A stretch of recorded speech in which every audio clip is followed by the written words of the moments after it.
So we'll just say up front that that we're talking about embryonic stem cell research here. This is morally unacceptable by the Catholic Church. That evaluation, though, is distinctly different than from those who wish to use adult stem cells. So the Catholic Church is not against stem cell research. Again, this just piggybacks off what we talked about first. If life begins at conception, if it's, if there's no other life but a human life, if this human life is a person, then from the moment of conception, we have with new genetic material, we have an individual. So there is stem cells available, obviously, from adults, from umbilical cords, and such. And there's always guidelines for research that we're not really going to lay out tonight. But there's really nothing in stem cell research from a Catholic moral standpoint there's nothing that would impede them from using adult stem cells. I don't know the money difference. Some of the biology teachers I talk to don't know either, but they always say, I bet you it's cheaper to use embryonic stem cells, because you wonder why they're fighting for it so much. Well, we'll talk a little bit else why they're fighting for it. But anyway, we understand the possible contributions of stem cell research to the various things. It's a hard scene when you see a person like Michael J. Fox, who's suffering from Parkinson's, even if he may not quite understand that probably any research being done now may or may not be therapeutic for him. Nonetheless, I want to be healed. I mean, you can understand somebody having that point, but we're back to we cannot do evil that good may come from it. So anytime there's a freedom brought into a moral act, anytime freedom brought into an act, there's a more evaluation. So we have to look at it like this. And maybe I should have stopped for a second. Sometimes you can really get the impression that we're looking to follow rules here, Yeah. And you have to watch it. That's not what we're talking about. But we have to watch that, when we talked about the Imago Dei, when we talked about what authentic freedom was, we were talking about, are we doing that which we were designed to do? If you have an idea that freedom is autonomy, allow us to do this, which not all. Some in the science community don't ask what ought we do, it's what can we do. Okay, that's not a driving force, but there are some within the community that do that. That's an autonomous type freedom. The church has consistently said, what is it that we are designed to do? What is it that we ought to do? We need to ask those questions. Then law is not a burden.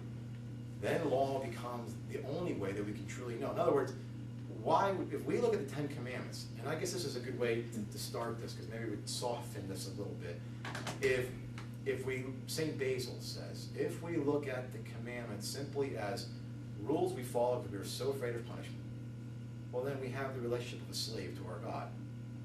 If we follow the commandments because we want the reward of heaven, well, then we are a mercenary, or maybe in our own lingo we could say we're an employee working for a wage. But if we follow it out of love, then we are truly children of God. And the way I explain it to the children, well, not children, they're 17 or 16, 17 years old, but nonetheless. And the way that we should all understand is in relational terms. I say, okay, so, this guy is dating this girl and she's so pretty and he doesn't want to lose her. He's not going to just be a doormat, but he'll pretty much do what he has to make sure he stays, because he never thought he'd date somebody this nice. What kind of relationship is that? You're really, it's almost like a slave-master relationship. Yes, it might be flattering for the girl, but it's not going to work. If he's staying in that relationship for the adulation, perhaps his friends can't believe he's dating somebody that nice. Perhaps he's a nice guy and the parents of the girl are saying, finally, some guy you brought home that's not toxic, keep this one. He likes all that. Okay, again, that's flattering and it may even point to some goodness in him, but that's not really a true relationship. But when it gets to the point that this young man loves her because he could not imagine, hurting her, bringing any sort of discomfort to her life, now it will more easier tug on our heartstrings. So all we need to do is apply this relationship with God. In other words, if he truly is the creator of all things, if this is truly divine revelation, if we truly believe that this is what God has revealed to us, both divine and natural, then all of a sudden doing these things are not in a position, especially true in bioethics. if you talk, now, I guess the best bioethicist would be somebody who's, trained medically and philosophically, and I think that's really what they're looking for. A lot of times, like, my background would be a theological and philosophical. I don't have the medical background, so I'm sure I can get myself through, an ethics committee, but I think somebody with a really, at least a graduate degree background in biology would be opportune. You'll see Father Tad, I think somewhere his name is listed in the outline here, and I'm sorry, I can't pronounce his last name. Yeah, Tad Polshek, I'm not sure. He has a PhD in neuroscience from Yale, did his postdoctoral work at Harvard, and now he's the, I guess he's not the head, but he's on the ethics board at the National Catholic Bioethics Center, and it was somebody who I took classes through. So that's really great when you have somebody at that level, because my experience has been that if I'm talking to somebody who has a deep medical background, even if I know that I'm right philosophically working through this, I will get lost by the flack that gets thrown. And because just like in any field, you can throw a lot of terminology at it. It can be done quite readily in the medical field. It doesn't usually change the argument, but it sounds very good. So I think that, my point is that if doctors and hospitals saw ethicists as the police, that's not the relationship that they have. They're there to help them do their job well. And most doctors are very genuinely concerned with trying to follow good, genuine guidelines. And they want somebody there. How can you help me be a better doctor for this patient? That's a different conversation than how far can I go before it's unethical. So I think, maybe we should maybe keep that in our minds as we approach this. If we look at these simply as rules, we're kind of missing it. That's not really what they're designed to be. But anyway, so why do people want to use the embryonic stem cell? Well, just real quick, they have, they're known as pluripotent. They have varying degrees of self-renewal, and also the fact that they can, their cell division is what we would call undifferentiated. So at that point, the embryonic stem cell could literally be liver cell, bone marrow cell, you name it, brain cell, liver cell, and such. It has the potency for all those different types. So they're at least desirable for that point. Now, I'm not going to get into trying to make the case that most of the success has been with adult stem cells, although that has been the case. And unless something's changed, and you'll have to correct if I'm wrong, I'm not really aware of any substantial success with embryonic stem cells. But they still go with that way, and I couldn't tell you what the motives are. That would be something that might even be within the individual person.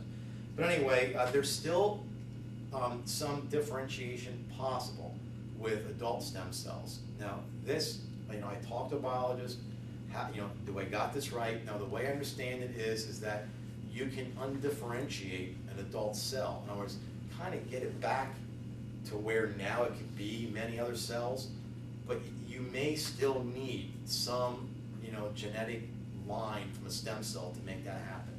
So it's unclear exactly. But anyway, what we're really aiming at here is not stem cell research. The church is not against that. We're not going to get into the debate between science and the church. That's one of these fallacies that gets thrown around. We are simply going to point out our objection and the reasons why I object to embryonic stem cell research. And it's because of how they're harvested. You need embryos, and you must destroy the embryo in order to get the stem cells. They have no way to remove the stem cells from an embryo and allow it to live. So anyway, we're gonna have to. We're never gonna argue a person's intention. Especially for somebody who's fighting a very debilitating chronic disease. We understand that, but nonetheless, and we won't talk either too about can you then use therapies that were derived or based on unethical means. It really depends on a lot of stuff, and it's best that we just limit our scope tonight. We'll stick to embryonic stem cells. So it says here, and I think this is Father Tad maybe starting, the use of embryonic stem cells requires that the cells either be harvested from an aborted baby or that an embryo be created for the sole purpose of harvesting the cell. Now, we'll talk about cooperation with evil. I have a chart that I put together, and that's my chart. Hopefully it's pretty spot on. So the harvesting cells from frozen embryos created for IVF procedures, which is a whole different topic. What do we do when you have these embryos and they freeze them? What is their fate? It's really up in the air. And this is one of those things where the church has not really determined what is it that we do here. So when we talked last week, I think, about, if there's a doubt of law, if there's a doubt of fact, some of this stuff, it's a little iffy. We usually try to play on the side of caution, but nonetheless, they have an undetermined fate that goes on. So anyway, to understand the cooperation with evil, we know we don't live in a perfect world. It's impossible for us to know. You can go to a store and buy something, and unfortunately, it might be made in a country where labor is being unethically used. So what do you do? Well, it's hard to get good information, any more than it would be for simply, and what do we do with genetically modified stuff, with fracking? There's all kinds of stuff. So we're living in a world where you can't get away from this. I mean, we're always some way cooperating with evil. We're going to be looking at things that are a little more obvious tonight, but nonetheless, it's impossible to do good without somehow being influenced or at least cooperating with that evil. The fact that the church, through natural law, and this stuff has really been worked out over a long periods of time. And when we say worked out through natural law, I guess that I would want to say it is, what is it? My mind just left for the term again. Here we go. I'm going back to my little dementia moment. It's approved by culture. Some of this stuff reason has been brought to bear. Things have seen how it goes. More reasons have been brought to bear, and over time, these things have been brought into some sort of format that we can look at and apply to certain situations. That's what we're talking about here. But my point is, even though that we have this cooperation with evil, even though we know somehow, some way, we probably are being tainted in what we do, it's not a mandate to go ahead. We really have to work out and say, what is my involvement? And is my involvement licit? Or is it too much? Do I need to make moral stands on this? Or do I have a choice in the matter? That type of thing. So we break it first off, and you have your little diagram there, into formal and material. Okay, now these are brought from Aristotelian causes, so real quick, a formal cause is the arrangement of something, it's the way it takes shape, its form, okay?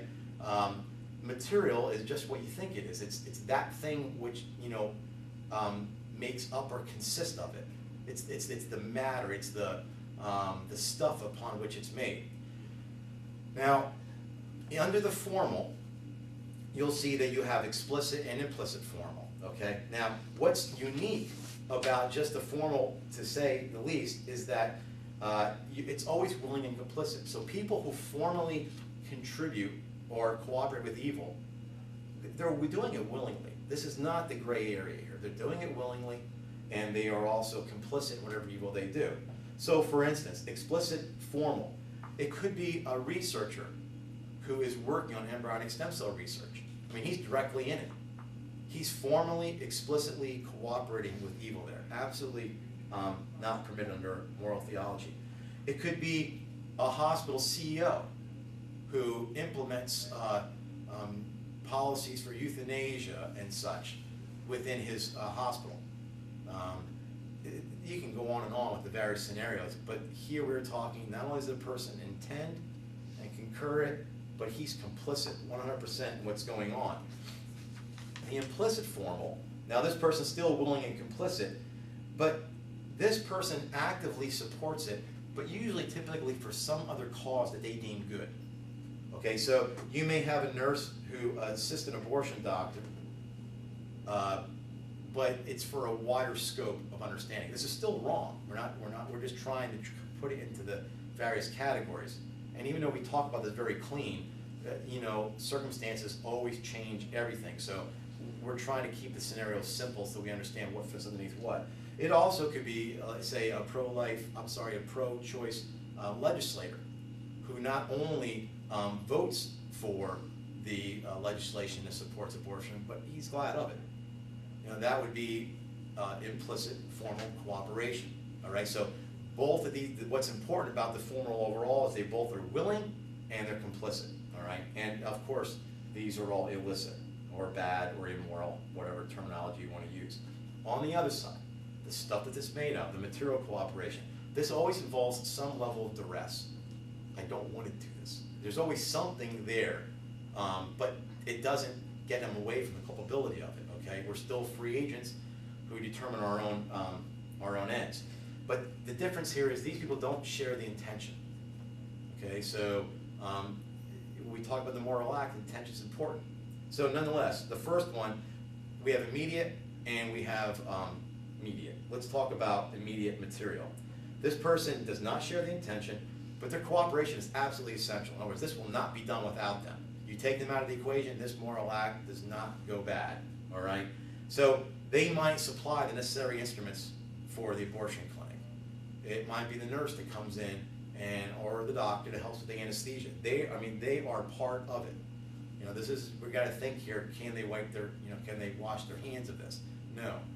Now, it could be that since they are under some duress, they don't want to be there, all right? Well, but, we could probably come up with some scenarios where we might say, what do we expect a person to do?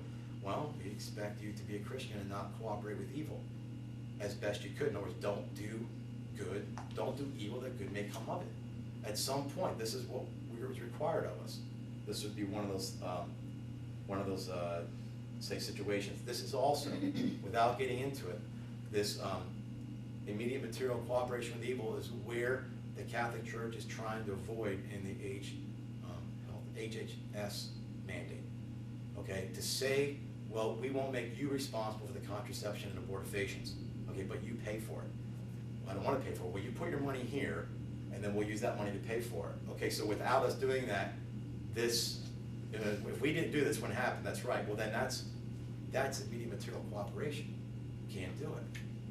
So you have a choice at that point. Do I make a stand? I mean, at some point, where are the martyrs? Are they all people that simply have their lives taken? Who was the bishop of Chicago? There's another moment. It'll probably come to me, but he spoke in general terms. He said, I will die peacefully in my bed.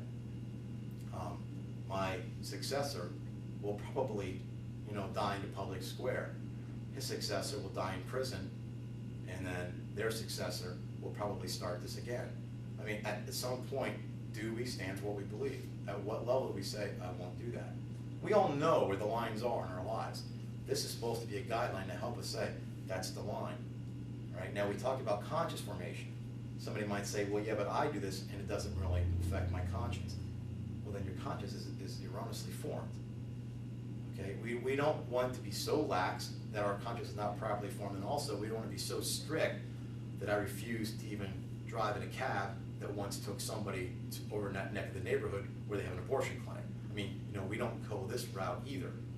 So we make our best informed choice, and then we say, this is the line. I don't cross that.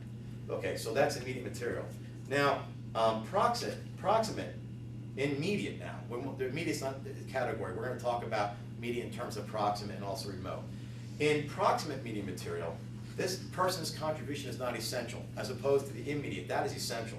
This person is not essential, but yet it's still, it can be, in other words, it could be done without their cooperation, but what they are doing is still ordered towards whatever that act is.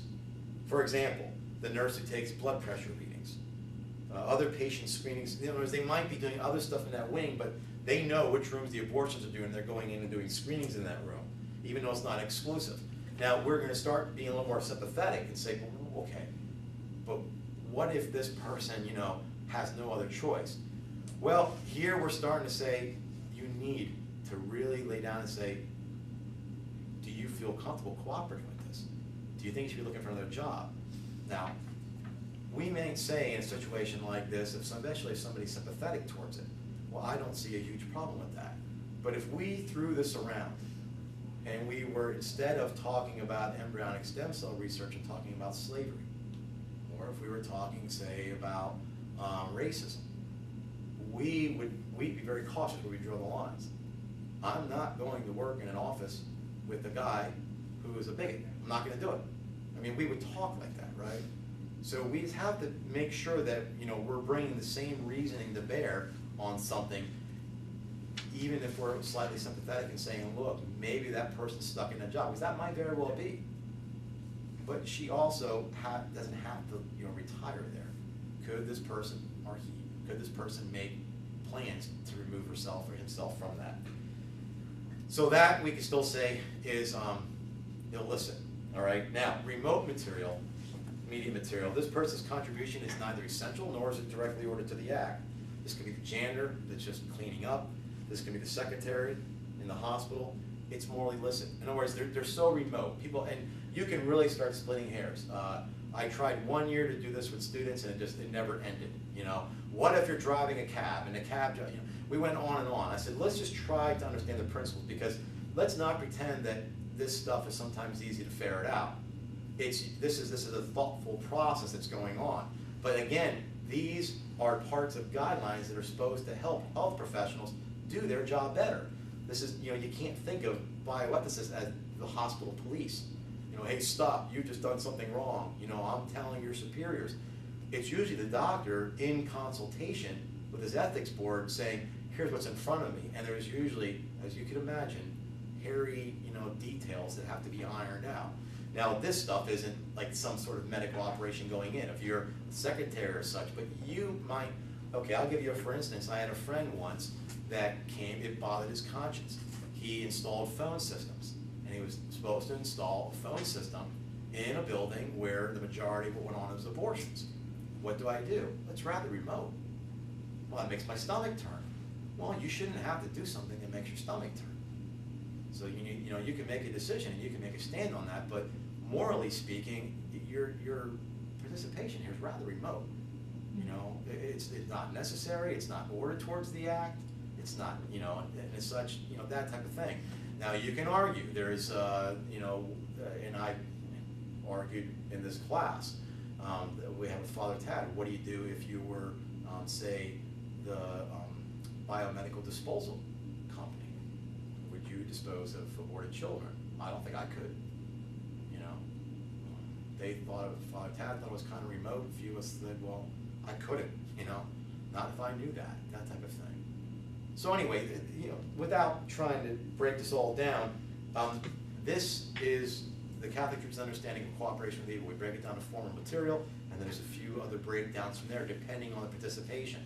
One last thing, though, before we talk further about,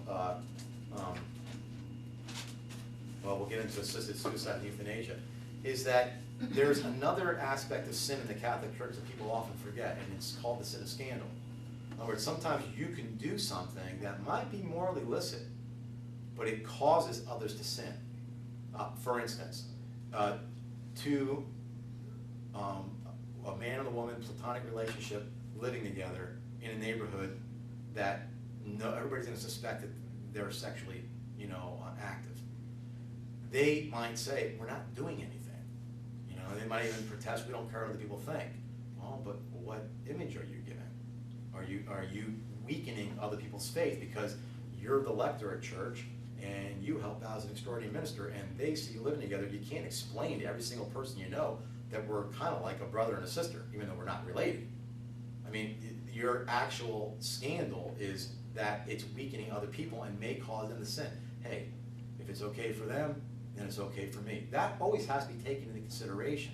So, let's go back and just real quick talk about the proximate immediate material cooperation. It may be that that person is in that building, but what if, you identify yourself as a Christian, you now have a certain image to uphold. I'm not talking about like a public or a persona. I'm talking about how we reflect Christ in the world.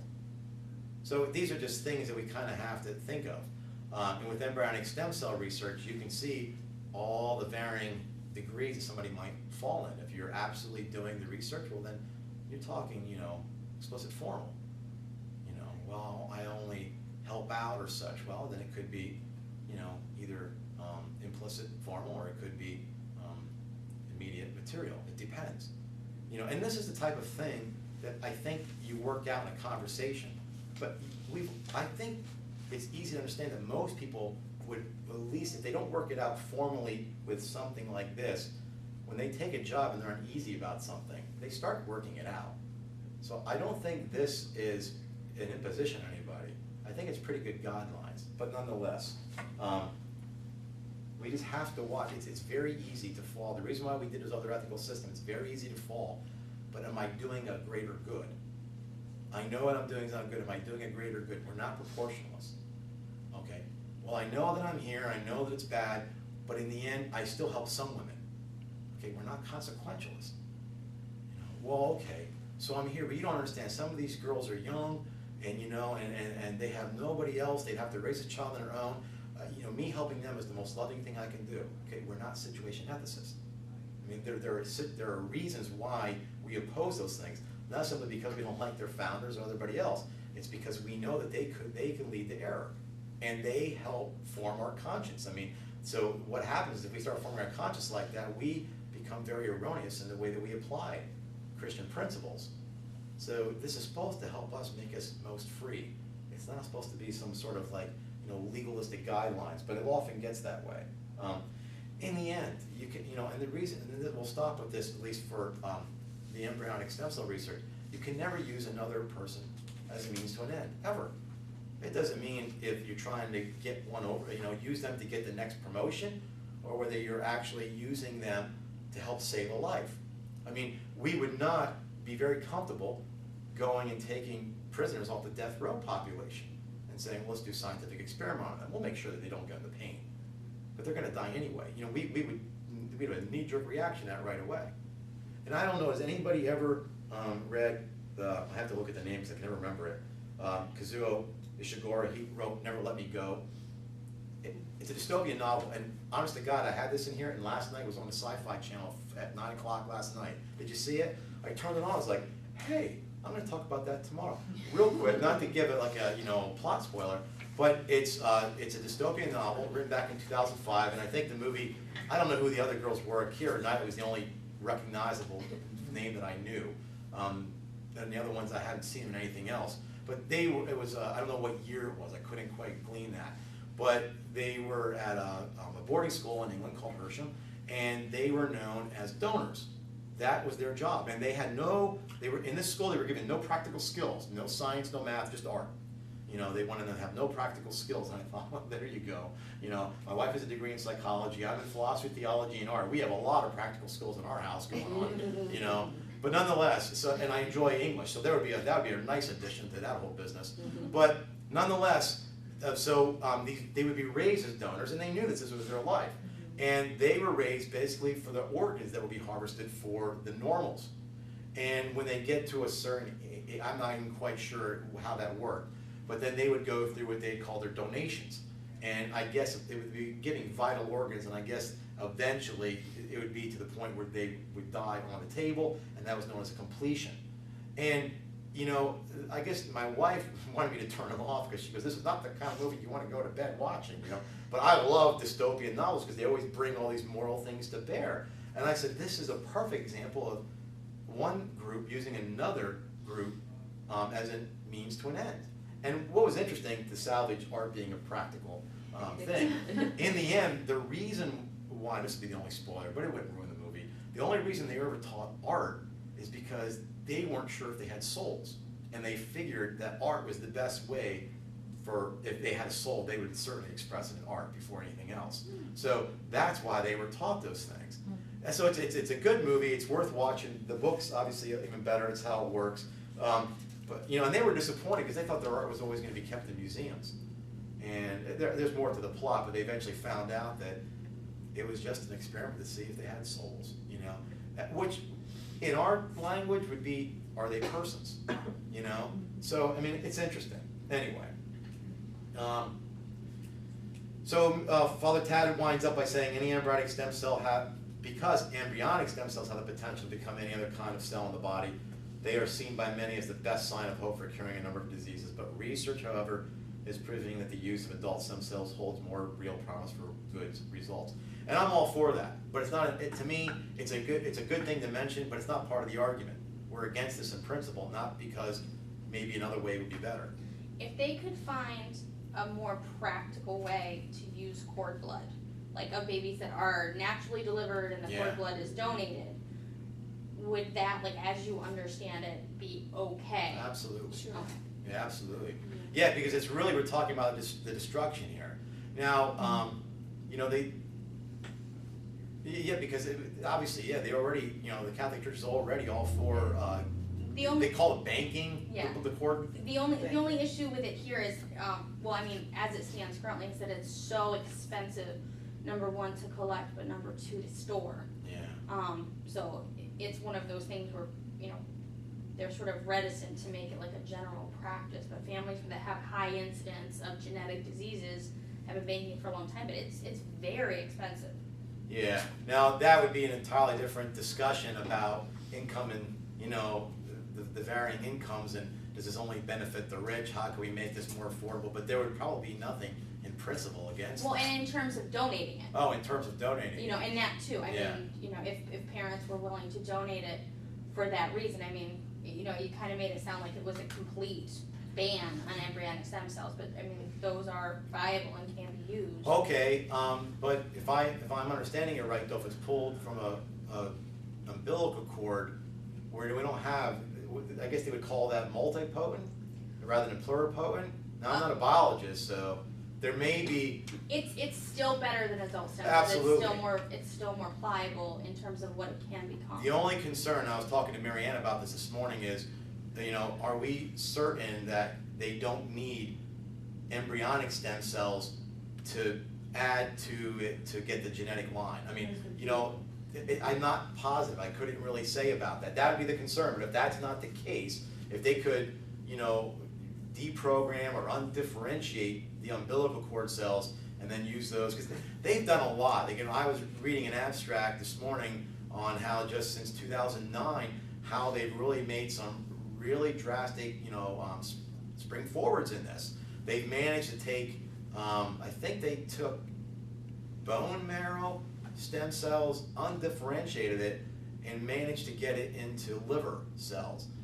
There's a lot of issues involved, but that's not an issue. I mean, if, you know, again, once we get into that, then we'd only really be talking about the ethics of medical experimentation, which are not very burdensome. And we might even mention that if we have time at the end. But usually if you know about it, and it's willing, and it's full consent, and you could always opt out. I mean, the usual, there's nothing like really that's unreasonable. As long as all those things are, you know, in case, you know, then yeah, I mean, it'd be perfectly fine, you know, absolutely.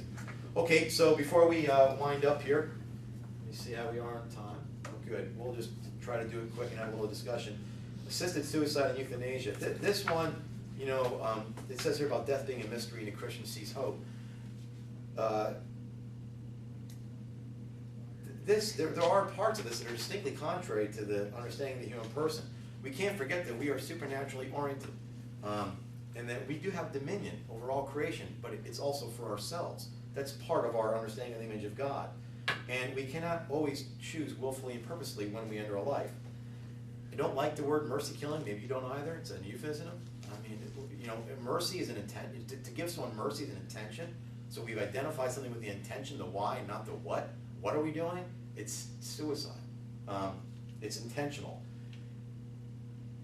I just want, real quick, before I have two good stories, is that, you know, we have to pause here. From a Roman Catholic standpoint, suffering is redemptive. That does change our understanding of this.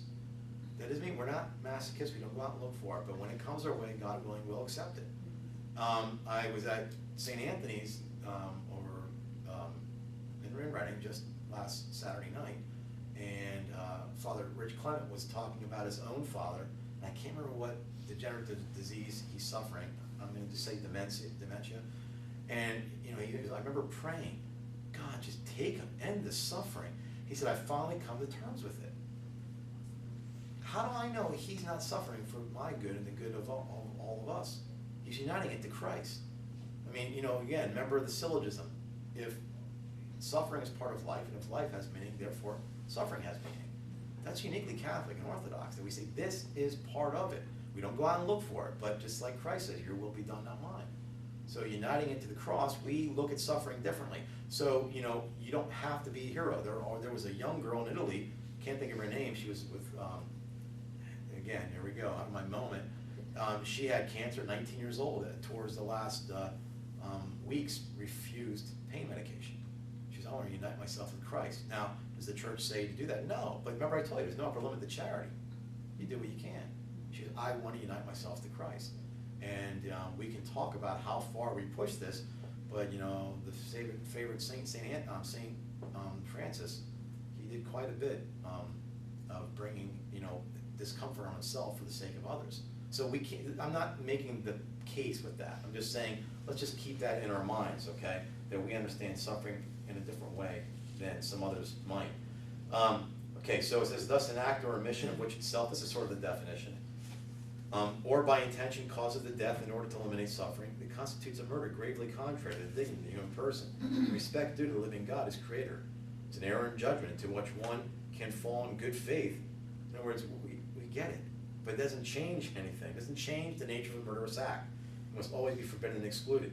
So those here at Berks Catholic know that we had one of the stewardship of mission fellows, Todd Payton, who had eye socket cancer. I hadn't heard of that prior to him. And he was a stage 4 cancer, I imagine, for 3 or 4 years. He would be here every Thursday in various theology classrooms. We'll kind of compare that to the young woman, Brittany Mayer, who Todd passed away, by the way, this past fall, December, I guess. And I guess it was closer to Thanksgiving when Brittany Maynard, the 29-year-old who moved out to Oregon so that she could voluntarily euthanize herself. It was reported when I was reading about her story, and I don't know that it was her words, but I think it was her at least impression, that she wanted to not burden her husband and mother and suffer the indignities of an increasing dependency.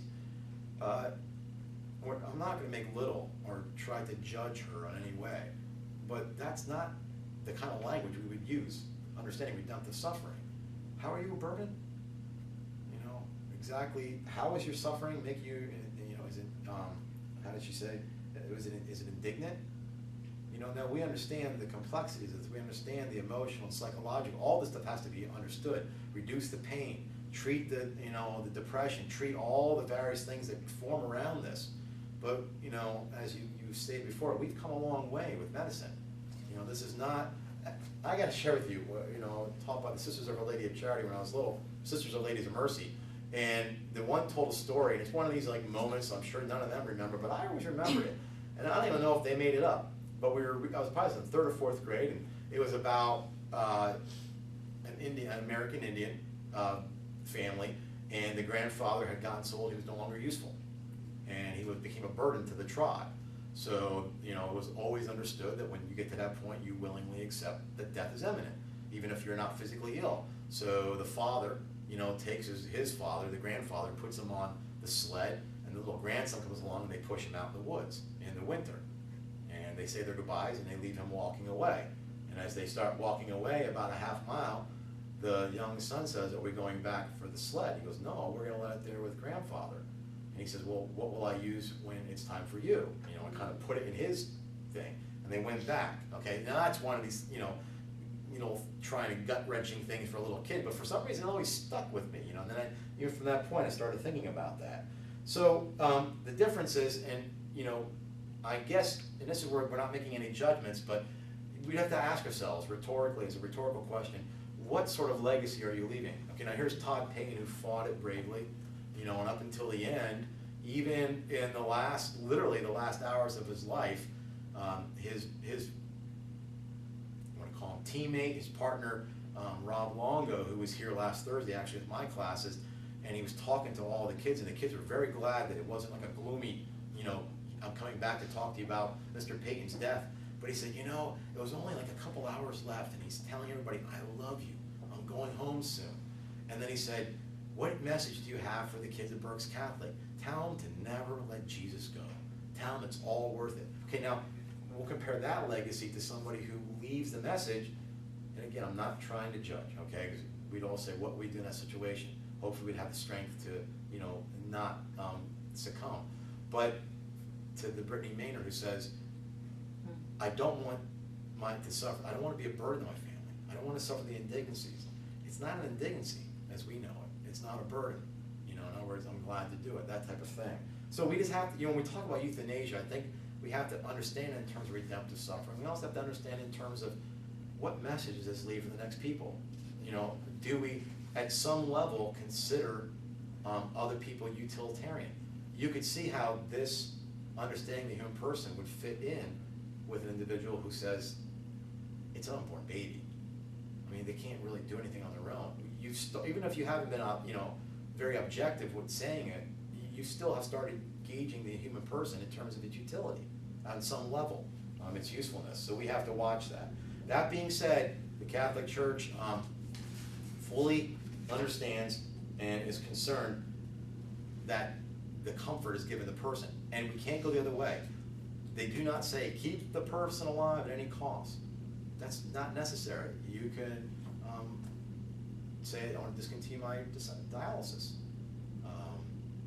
The doctor says if I, you know, get this treatment, I might add a year to my life. I'm choosing not to do that. You have that option. We're not there at anything. And you can even take cost into factor there.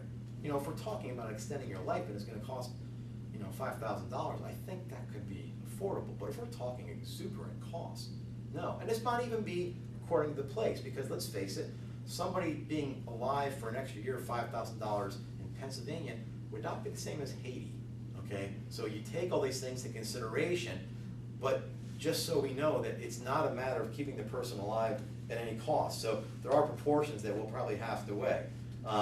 Okay, so before we wrap it up here or talk about anything, let me just say in the end that it's often talked about as ordinary and extraordinary care.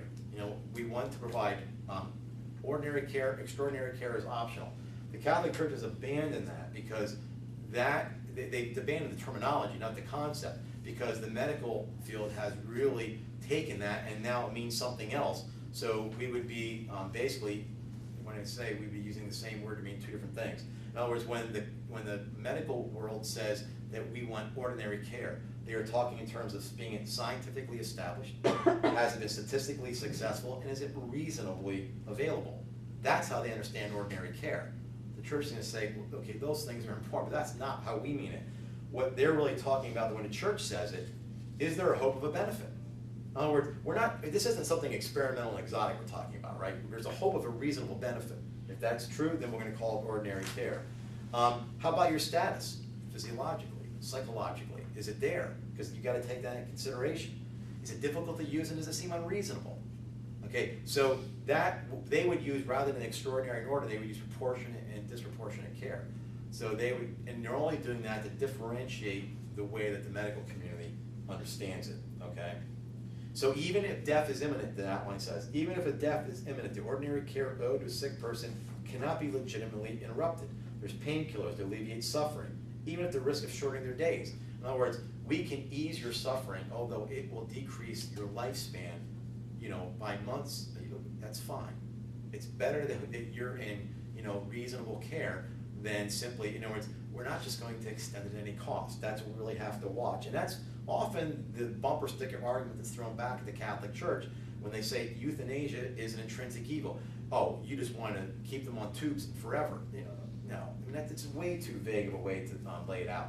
That being said, though, if we're talking about nutrition and hydration, this is not medical care. That's just ordinary care. So the Terry Schiavo case, well, you know, okay, I don't like the word, you know, permanent vegetative state, but if she's in some sort of, you know, some sort of state where she was being fed water and food via tube and unconscious but otherwise alive, the church says you can't withdraw water and food. It's starving somebody to death. We wouldn't do that to any person. We don't recognize the utility of the person as being the objective part of whether or not they're a human person. It doesn't matter if they're conscious or not. They're still a human person. They understand it that way. But we do, when we die, naturally, our body naturally refuses food. We actually do starve ourselves. But you mean like, to death. oh yeah, okay, now Okay. that's right. Now Right. understand. So how do you link that with? Well, how you link it is this. If it gets to a point where even offering food and hydration and nutrition, you know, intravenously, it gets to a point where that's futile. Okay, so you withdraw it. Or it could even be that, you know, it gets so infected. You can't even do this anymore. You could do it for a while, like if all the organs are functioning, but the cancer is raging. So you're just going to hydrate and feed the body, feed the person. I'm You have to not make sure. a decision of that. Well, but the church would say, and as long as the nutrition and hydration is being effective, and as long as it's not imposing a burden on the person, you cannot discontinue giving somebody food and water. For years and years. For years and years. Even if they're in vegetative state. Absolutely. Because, okay, when does it stop becoming a person? She's not, she wasn't viable, she couldn't think, she can't communicate, So she's like an unborn child. and, no, I think we're past that. Well, what I'm stage. asking is, if it's not a human person, then what do we call her? Like Terry Schiavo. She's not functioning at all, wasn't functioning at all. That's not our criteria for a human person. But you have said that when it stops being effective, like Yeah. when, and that will be a question, is that a Catholic question or a medical question, like when does Well, the what's the feeding tube purpose stop of food and being water? effective? What's the purpose of, we're talking about not effective. The food and water was never intended to bring Terry Schiavo out of a permanent vegetative state. The food and water was only intended to provide her with nutrition and hydration. Like basic nutrition and like. That's right. But as long as it's doing that, that's effective. So she's going through toddler, teenage, adult, and then is no longer operating at any of those states at all. Uh-huh. So therefore, she's not, she may be in the form of a human person, but she's not, she has completed her life, basically. Well, but I still don't see any criteria. I mean, we could take somebody who has such a low IQ, and they're wheelchair bound, paraplegic, can't move their head, need to be fed. We would almost be able to make the same argument. We don't even know what level of consciousness we're talking about. The person can digest food, and we feed them, but we put it in their mouth, and it seems that they swallow it, and they seem to live, but do we call that a non-person? Well, I think it's a bit different, though. I But you really have do. to say how it's different. I don't think it's enough to say that it is different. Non-responsive for a long period of time, totally non-responsive. Okay, so if a person, and we're not in my situation, in that wheelchair, if they were there for 10 years, Well, if they're in a wheelchair, I mean, there can be some kind, if there's some kind of brain, or we know that they were dysfunctional. And like, They were handicapped or something. It's a whole different thing by helping them to eat food. We're not hooking them to tubes for an indefinite amount of time.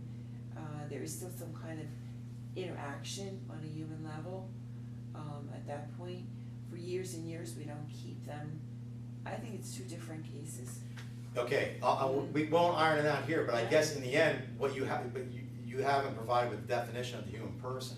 See, the definition that the Catholic Church throws out, it says, there is no human that's not a person. Once you have life, you have a human life. Once you have a human life, it's a human person. There's no other qualifications that are necessary to determine, we don't determine it subjectively. Now until natural death, that's a human person. And no part in that spectrum of life will they ever lose that dignity.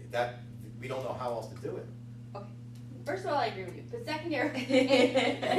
secondarily, you had mentioned before when taking measures is going to be, no longer cost effective when there are people that are no longer able to care for you. If all you're getting is food and hydration and you have no other means of communication, you have no other means of creating any sort of expression, even to express pain, even to express, I can no longer move my limbs because I have no musculature that is viable. What happens? Do people just become abandoned? If they can no longer care for their loved ones in this way, if they can no longer handle the medical bills, if the insurance company says, listen, they've been in this state for 2 months and that's what your plan covers. I'm not trying to be legalistic. No. I'm just saying It's no longer in your power, though. Okay, no. even though we make tons of money teaching in the Catholic school system, if we were in that situation and it were somebody, even though it's dear to me, and there was somebody that I was responsible for, and I have no financial means to do this, you're not required to do what you're unable to do. You know, I was only talking about the Terry Schiavo case. That was not the case with her. Right. You know, but yeah, if the insurance company came in and said, we're not paying for this, and no, guardian angel showed up and said, hey, I'll cover the tab, and it's on you, and they said, look, you got between now and Friday to come up with X amount, and it's impossible, you've done all you can do. There's no moral problems with there, because you have now moved it out of a free act. You haven't just conceded it, you haven't willed it, but that's not the same as because I'm not comfortable with their state that I have withdrawn. The object of the act is now changed from letting them, in other words, that's not even, in other words, in your case, there is no moral act that you're even doing. What is it that you would be doing? Whoever goes over there and does this, it's on them. But so, if it takes 40 years for the last penny to come out of my bank account to sustain this person, then for those 40 years, I'm responsible for that act. And then on the 40th year and one day, when I can no longer afford it, then it's okay. Well, it would come down to, okay. You're arguing it like that. Yeah. I told you I agree with you before I started okay. this. I guess it would. Conversation between husband and wife about the Like extent. in In advance, yeah. advance directives. Yeah. Don't keep me hooked up to something for a long time. Okay, but see, I hope nobody ever gives their spouse that directive. Well, no, you don't misunderstand me. That is so vague, you don't know how it's gonna apply. See, the Catholic Church would, and this isn't just the Catholic Church, this is, the wider ethics.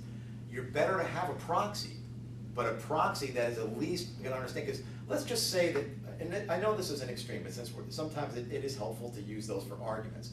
Somebody says, I don't want to be hooked up to a respirator. Don't hook up to the respirator. What if it's temporary?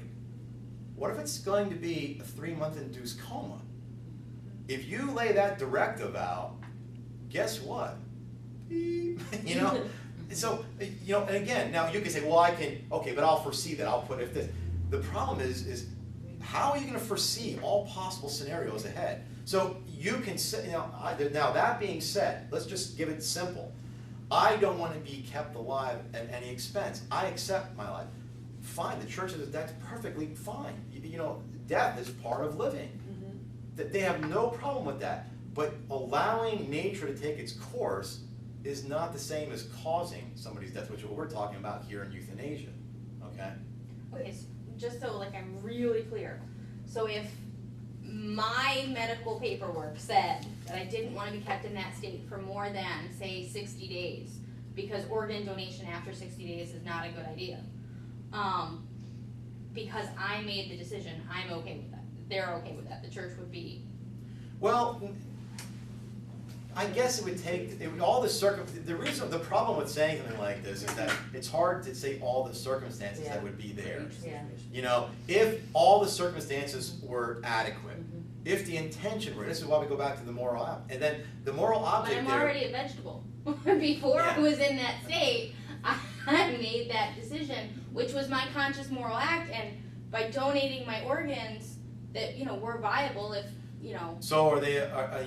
My intention was good. There was no evil in me when I signed that document. I guess it would come down to how are you being kept alive? At what expense? There would be other things that would come in. Again, we don't just take expense out. That is a proportionate part of the decision. What is the true intention of you wanting to be? We just have to make sure that we are not causing a death. That's what it really comes down to. Allowing someone to die, that's just the natural end of a life. It's different than I will objectively cause the death. And we've got to make sure that we understand that, and this is what the church is saying, from conception to natural death, absolute dignity. You never give up that dignity. In other words, let's ask it this way. How do we know that that's not part of our own life, as you do for the least among us? Why is that not part of it? Why are we can't look at people in terms of utility. Or we have to watch saying, well, I wouldn't want to be like that. We just have to watch how we're making the decisions. And in the end, all the little scenarios would have to be ironed out with details. And I don't even know that I would be the best person for that. You would need somebody who's very skilled in end-of-the-life direct. Father Tad is. This is one of his specialties. He's a neuroscientist. He'd understand as well as anybody exactly what's happening there. But the term they use is whole brain death. If the person is experiencing whole brain death, then at that point, you can totally withdraw treatment. Because that's our level of certainty. Now, will that change someday? Yes, but not the principle. You know, we went from brain death to whole brain death because we understood now there's a distinction between the two. People that were brain dead, that wasn't the same. Now we're calling it whole brain death. We don't know in 150 years that we're going to have neuroscientists that are going to say we can put it down. Because first of all, death is not a moment. We all know that. You know, we're talking about a line here. Where does it happen along this line? It has to be with moral certainty. You're never going to have absolute objective certainty. Moral certainty that the person is in whole brain death, at that point, life is over. And now you are sustaining, you know, basically a corpse. And I don't mean that to distinguish, but now, you know, the soul has left the body, the understanding of that. But anything else? I didn't get you out in time, Julie. I'm sorry. But No, thank you. this is good. Let's pray real quick. In the name of the Father, and the Son, and the Holy Spirit, amen. Lord, we just ask you in a special way that you give us the gift of wisdom, the gift of understanding, and the gift of knowledge.